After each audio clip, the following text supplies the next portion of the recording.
zesrało się trochę, no ale nie wiem, może znowu ekolodzy działają, zieloni, nie przycinać dzieł, bo sraczki dostaniemy. Nie wiem, na czym to polega, serio. Chyba za daleko się posunąłem. Ale komary.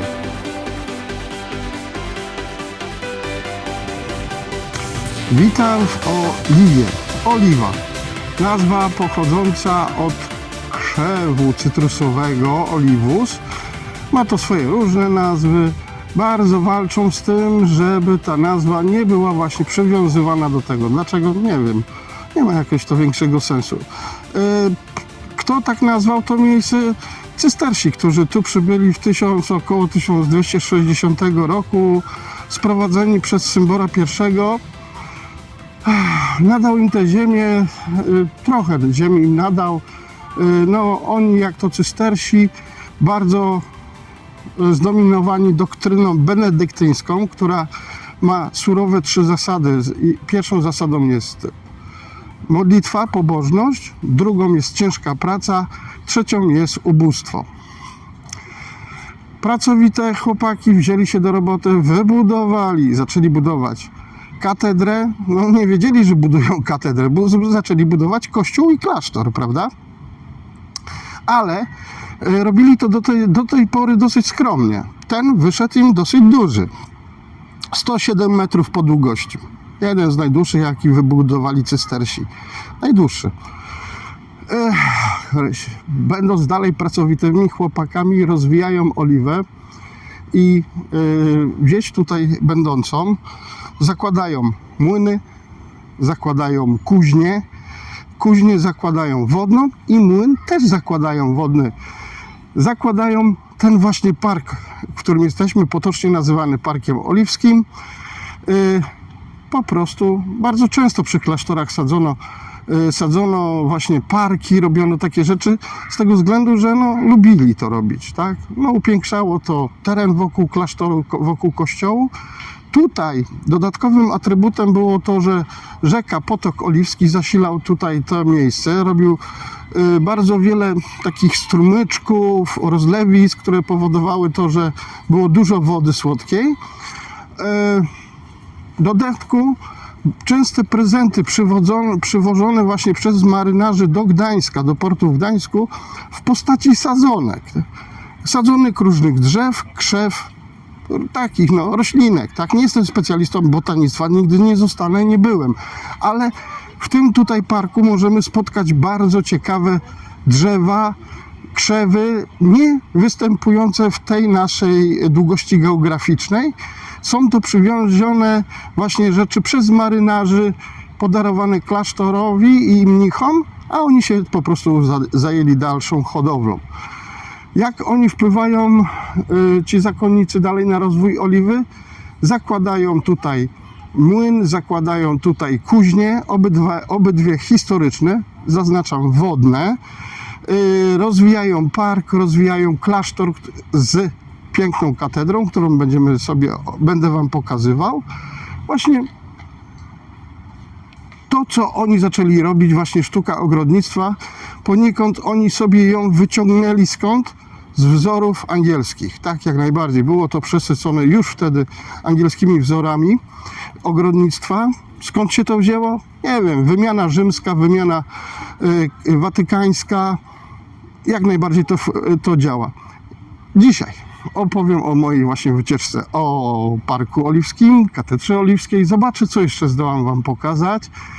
Ja zrobiłem mały wybieg, ponieważ dzisiaj jest dzień upalny na Pomorzu, zapowiadany tak samo wczoraj w postaci 30 parę stopni, a mają doświadczenie pewne z polskich pielgrzymek w Watykanie, gdzie to o godzinie 12 idziemy zwiedzać Watykan. Nie.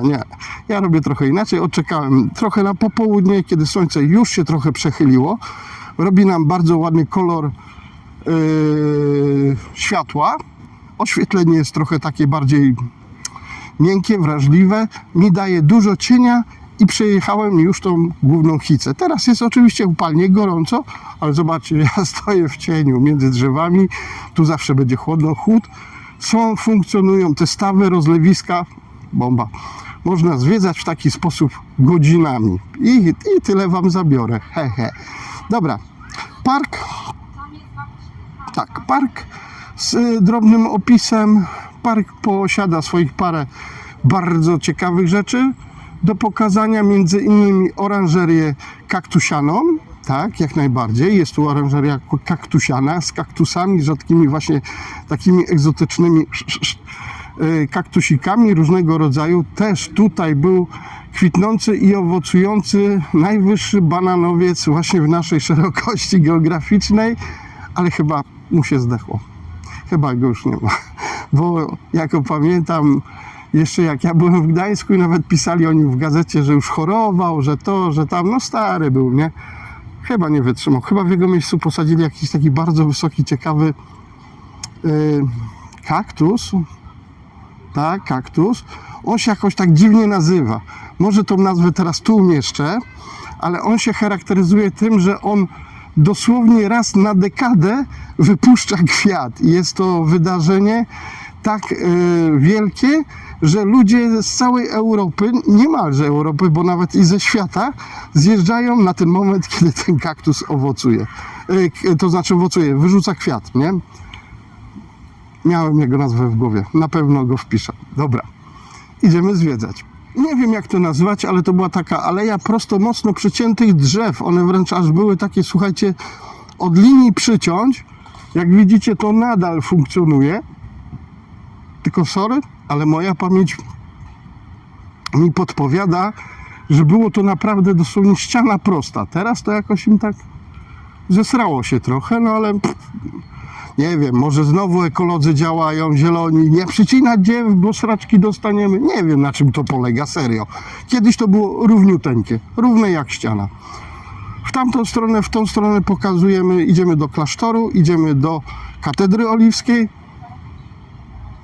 Idziemy. Nara. Tak jak wspominałem, stawy zasilone przez potok oliwski. Nie wiem dlaczego kołacze mi się w głowie, że ktoś to nazywał rzeka Kacza. Coś mi tu nie pasuje. Nieważne, tylko wspominam. W przewodnikach na mapie jest oznaczony jako potok oliwski. Później płynąc dalej w stronę zatoki przez Jelitkowo nazywa się potokiem jelitkowskim. Później wpada do zatoki Plum. Od cała jego historia. Tak jak mówiłem, te ściany tutaj wycinanych tych drzew są piękne. Bardzo często właśnie te zbiorniki wodne zasilane właśnie tym ruczajem, tym potokiem tutaj płynącym. Tak jak mówiłem, nie będę zwiedzał za was tych wszystkich właśnie obiektów, tych wszystkich muzeów. Przez park muszę przejść i go po prostu wam nagram, bez żadnego zbędnego gadania, po prostu pokażę to, co będę przechodził. A do parku zapraszam, wejdźcie sobie, poczytajcie o nim, jest o czym. Jest to dosyć wyjątkowy obiekt, jak tutaj nawet na nasze polskie warunki. Ciekawa rzecz, naprawdę, dbali o to ci chłopacy, mnisi i tak dalej. Zwłaszcza tak jak mówiłem, zasilili je marynarze rzadkimi drzewami, które tutaj występują. I tak to wygląda, nie? Jest tu elementy różne, są elementy ogrodu angielskiego. Słyszałem, że nawet coś na podobiznę właśnie japońskiego, chińskiego. No takie rzeczy występują. Z ciekawych rzeczy, które pamiętam z dzieciństwa, a przejeżdżaliśmy tutaj rowerami bardzo często, to pokażę wam parę takich rzeczy. Oczywiście takie już gnioty będę przewijał, bo mówię, nie będę za was zwiedzał, wam tylko mogę pokazać, nie?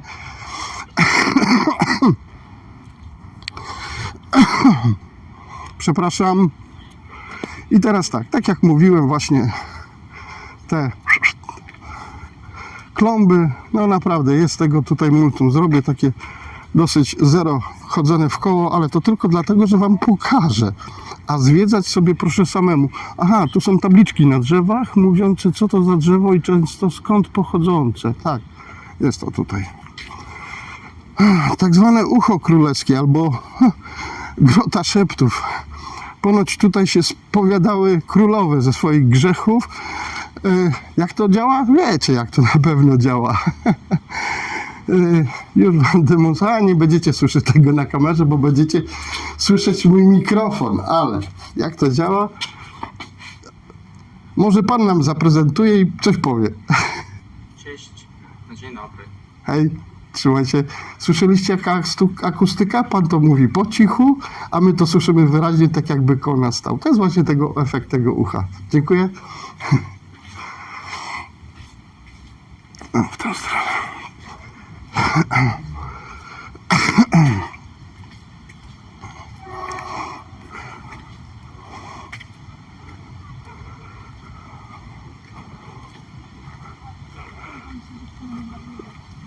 Przypominam, że jest sierpień i większość drzew i krzewów już jest pokwitnięta, więc tych kwiatów będzie jak na lekarstwo, ale jak na mój gust to jest chyba... Jezus, ja wiedziałem jak to się nazywa. Jaśmin. O, to jest chyba jaśmin. Tak. To jest jaśmin. Powinien super pachnąć.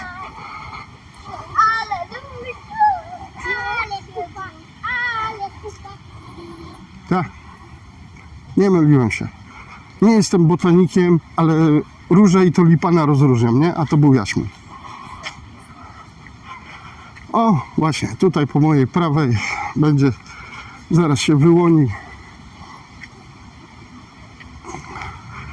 Właśnie, oranżeria, kaktusiarnia, nie wiem.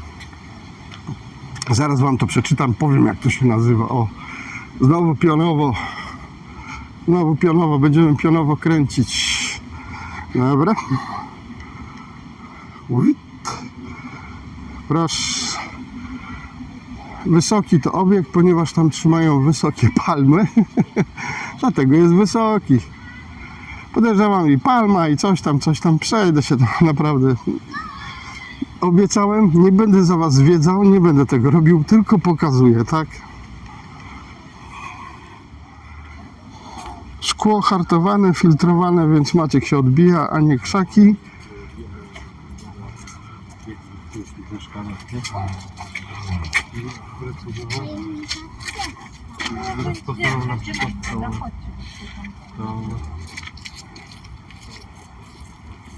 Kiedyś tu na zewnątrz stały kaktusy jakieś, które można było z Afryki oglądać. Jakaś wystawa, Radio Gdańsk, coś tutaj mieszali. Szybko oglądamy. Kogo interesuje, to se ogląda. Radio Gdańsk. A, benefis Radio Gdańsk, 80-lecie. No super. Ale fryzura. O, ale jazda. Dobra. Ale wiaterek. Ale wiedziałem co robię, że się nie pcham tu ani w południe, ani do południa. Widzicie? To się nazywa kaktusiarnia. Ludki zwiedzają w środku. Ja zwiedzać za was nie będę. Zapraszam do Oliwy. Więc jak najbardziej macie to, co miałem pokazać. Ja idę w stronę katedry.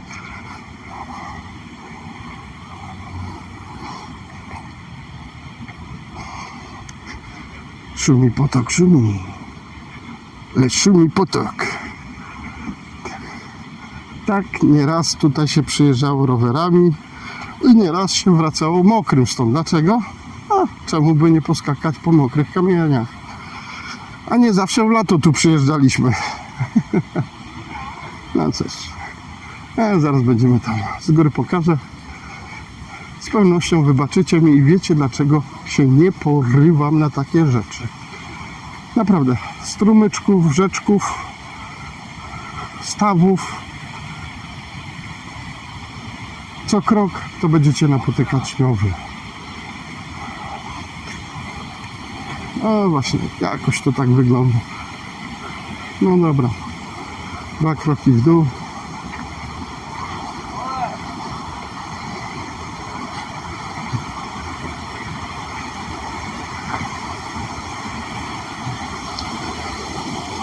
Tak to wygląda. Chyba jedyny wodospad w Gdańsku? Chyba tak.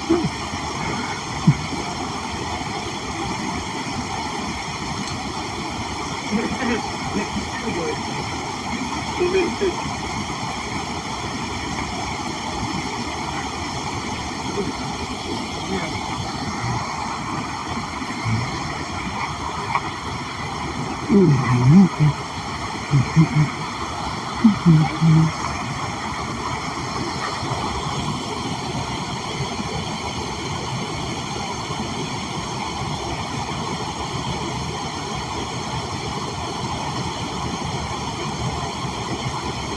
wiem dlaczego woda jest dla mnie jakąś magią i w płynącą wodę, takie strumienie, ja mogę się patrzeć godzinami. Nie wiem, odpręża mnie to bardzo. Na mnie to tak działa. Nie, innym to nie wiem jak to robi, ale tak to wygląda. O właśnie. Od razu powiem, że tu w tym miejscu przez ten wodospadzik jest dosłownie mikroklimat. Powietrze jest nasycone tą powietrzem, tą rozbitą wodą, więc jest troszeczkę tak nawet wilgotnie w powietrzu, ale super sprawa, no taki upalny dzień. Schody. Dwa słuby. A tak się zastanawiam, ciągle biję się z myślami, ale zrobię rzecz, za którą może dostanę chociaż 5 subów. Ale to później. Naprawdę, mogę się dzisiaj tu włóczyć cały dzień, bo tutaj jest cień, bardzo przyjemny. O, widzicie? Kolejne rozlewisko. Będzie tego masa tutaj.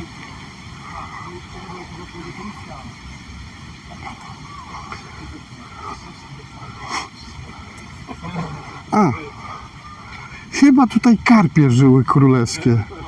Tak. Wy tego nie zobaczycie, ale na samym środku stoją... Gołąb, nie ty. Na samym środku stoją wielkie karpie. Kiedyś się nazywały królewskie, nie wiem jak teraz się nazywają, teraz może się karpie nazywają. No, gołąb mnie polubił.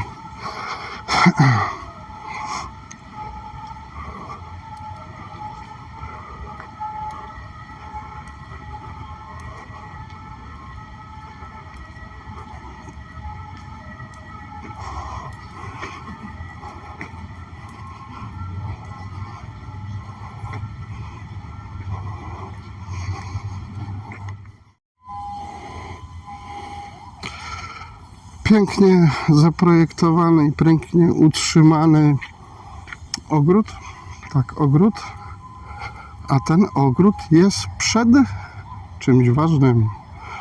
Tam po prawej pomniki biskupów, którzy sobie na to zasłużyli. A teraz przed czym stoi tak piękny ogród?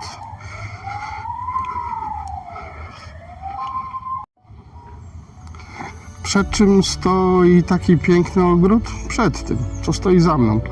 Jest to Pałac Opatów, potocznie nazywany. Jest to miejsce, gdzie przebywali biskupi, mieli swoje kongregacje.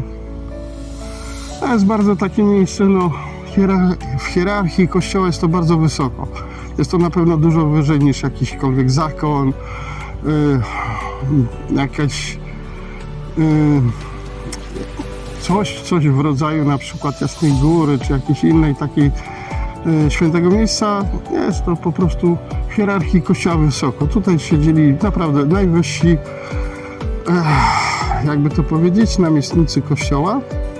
Na dzień dzisiejszy jest to oczywiście jak najdalej nazwany Pałacem Opatów. Siedzą tu biskupowie, chociaż te sale są trochę już przebranżowione, bo wiem, że tam u góry się koncerty odbywają. Na dzień dzisiejszy jest tu kuria diecezji pomorskiej, bo kiedyś było gdańskie, teraz już jest pomorskiej całej. Więc wszelkiego rodzaju sprawy, które musimy załatwić z kurią, trochę wyżej niż z proboszczem, załatwiamy tutaj. Po prawej stronie, po waszej lewej, mojej prawej, waszej lewej, zaczyna się, jest już Katedra Oliwska. Dalej za Katedrą Oliwską kolejne domy, zabudowania. Jest to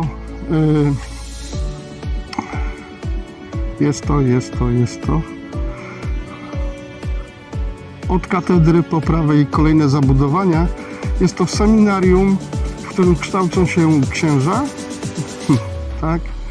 Wiemy, że obecnie mamy tam jakiś kryzys, deficyt tego, ale akurat Akurat to seminarium zawsze stało bardzo wysoko w hierarchii nauczania produkcji księży. Bardzo sporo znanych właśnie księży stąd wynosiło swoje nauki, szło dalej w świat i byli księżmi. Tak, robili to, co do nich należy. Wiecie, o czym mówię, ja mam stosunek do tego całego interesu trochę inny, ale no, jest to tak wygląda, nie? Oczywiście część pałacowa została dobudowana później, tak? Pamiętajmy, że Cystersi skupili się na budowie przede wszystkim swojego zakonu i swoich domostw i katedry, tak? To powstało już tak w następstwie, jak to miejsce zaczynało nabierać swojej potęgi i mocy, nie? Idziemy dalej w stronę katedry. Zapraszam. Park piękny. Nie zwiedzę go całego, bo nie na tym moja misja polega. Pokazuję go wam, tylko że jest warty odwiedzenia. Czasami pewne przewodniki, pewne rzeczy, które są, jakby to powiedzieć, w punkcie turystycznym, nie zawsze mówią o tym miejscu. Nie wiem dlaczego. Obrazili się na oliwę? Często jest oliwa omijana. Powiedzą o Westerplatte, o ulicy Długiej, wspomną coś o Molo w Sopocie, Gdynia, oczywiście ble, ale oliwę tak jakoś tak omijają. No wspomną, że jest katedra z dużymi organami, ale reszta tak trochę mida. Dobra. Pałac Opatów.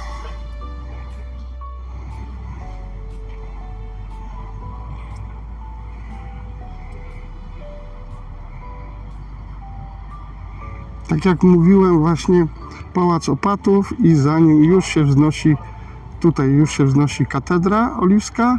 Za tym płaszczem drzew już są zabudowania byłego klasztoru, a teraz seminarium duchownego w Oliwie. Ogród jeszcze raz rzucę okiem. Trochę światło będzie nam dzisiaj tutaj płatać figle, ponieważ niebo postanowiło mi pomóc, nie usmaży mnie, ale odbija się to na niestety też filmowaniu i kolorach, bo się zrobiło, czego nie lubię, mlecznie biało. Słuchajcie, podąża tu za mną grupka młodzieży, zachowują się jak potrafią, bardzo, ale wiecie co mnie cieszy? Cieszy mnie fakt, że oni przychodzą w takie miejsca, naprawdę, to jest super. Okej, niech się zachowują jak chcą, niech wyciągają stąd wnioski takie, jakie sobie chcą wyciągać, ale wiecie co? Cieszy mnie, że odwiedzają takie miejsca. Po prostu może nie z przewodnikiem, nie coś tam, oczywiście swoje jakieś tam młodzieńcze hi, prawda? O, głupia kaczka, nie? Ale fajnie, że są tutaj, po prostu zostanie to w ich głowach. Fajna sprawa. Niech będą.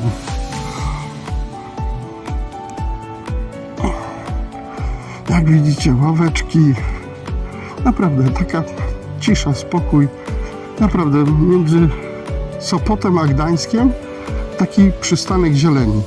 No zresztą Oliwa ma w sobie bardzo dużo ciekawych rzeczy. No szkoda, że nie dopiąłem znów do ostatniego punktu rzeczy związanych z moim transportem i ucieknie mi taka wycieczka właśnie przestrzałowa przez Gdańsk, która pozwoliłaby mi wam pokazać to, co mi zostało w pamięci w Gdańsku i co warto zwrócić uwagę odwiedzając Gdańsk i oglądając, ale cóż, po prostu zostanie mi wyzwanie na kolejny raz, kiedy powrócę do Gdańska i wtedy zorganizuję sobie transport może trochę inaczej.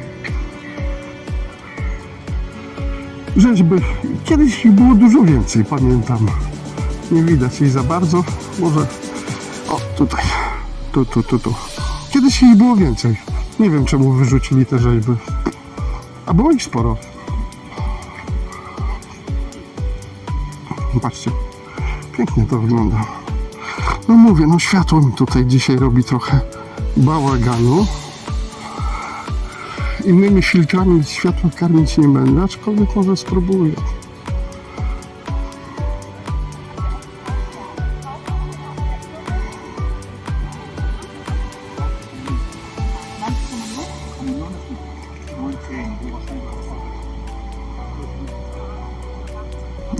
Nie da się. Dobra. To znaczy inne światło gorzej wygląda.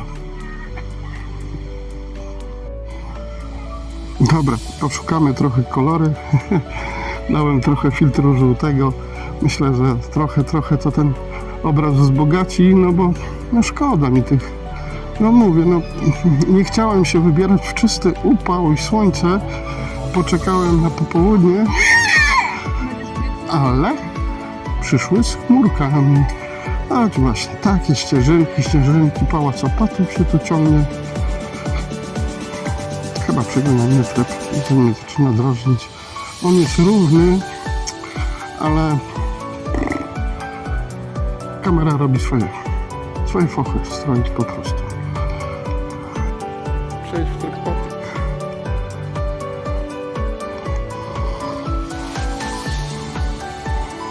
No właśnie, dobra. Przechodzimy w tryb patyk, będzie bardziej trzęsło, ale nie będę się bawił cały czas wyrównywaniem kamery. Pałac opatów. Dalej, park. Pięknie. Spory jest tu sporo do położenia, słuchajcie.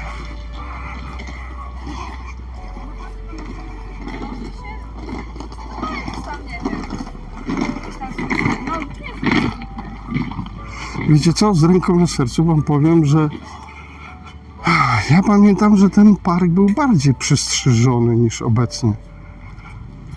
Był bardziej taki prześwietlony. Dziś on jest taki mocno zarośnięty, ale okej. Niech se będzie. Dobra, chłopaki, ludzie się wymiatamy na drugą stronę.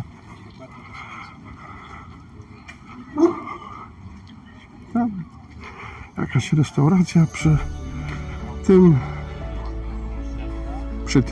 przy Pałacu Opatów, tak? A to główny dziedziniec wejścia. Wchodzimy.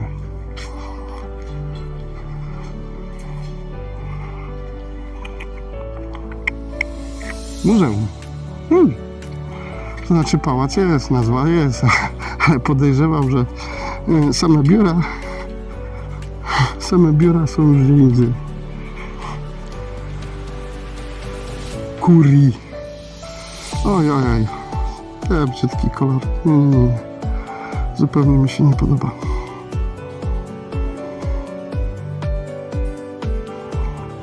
Okej, w cieniu może nawet i to miało jakiś sens te kolory, ale wychodząc już na słońce już.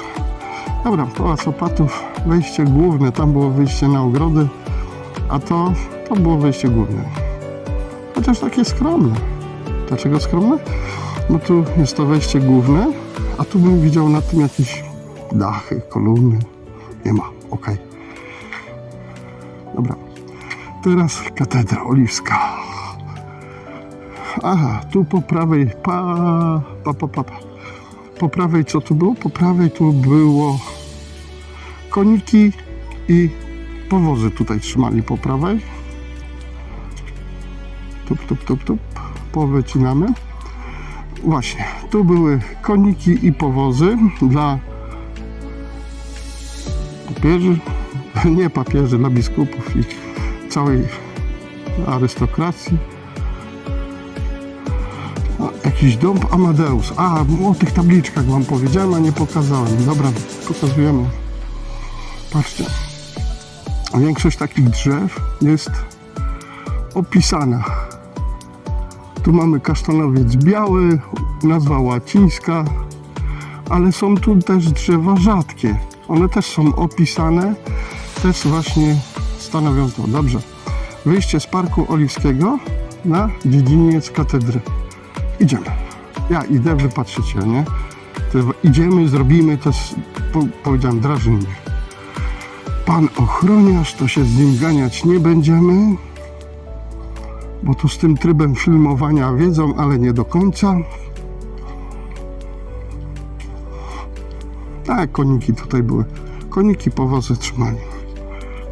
Mury, dlaczego mury? Dlaczego mury? Wycinamy. Ok. Mury. Dlaczego te wszystkie kościoły, katedry miały takie mury? Dlaczego na przykład Jasna Góra, kościół, też katedra na Jasnej Górze też posiadała właśnie takie mury. Bardzo często kościoły, katedry były bastionami i punktami obrony. Stanowiły jakiś punkt obrony. Potop, tak? Potop?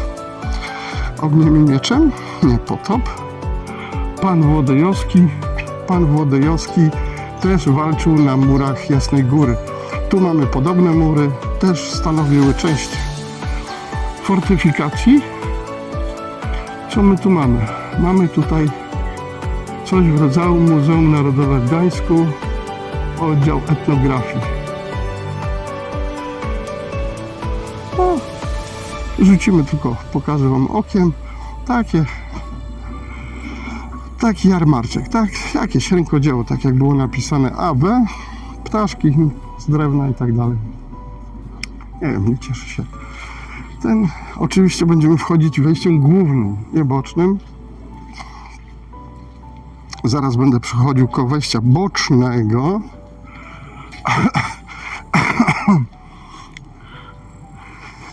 Nie wiem dlaczego, czy wiecie, do czego służyły wejścia boczne w dużych kościołach i katedrach. Bardzo często ludzie myślą, że do tego, żeby wchodzić. Właśnie nie. Wejścia boczne służyły wyłącznie do wychodzenia po cichu, na przykład z jakiejś imprezy typu msza, inne okoliczności. I teraz, jeżeli są zgromadzeni w kościele, tak, i komuś coś się wydarzyło, że powinien opuścić kościół, to nie ładuje tyłka przez całą długość kościoła, tylko po prostu korzysta z bocznego wyjścia. To było właśnie w zamyśle budowania bocznych wyjść.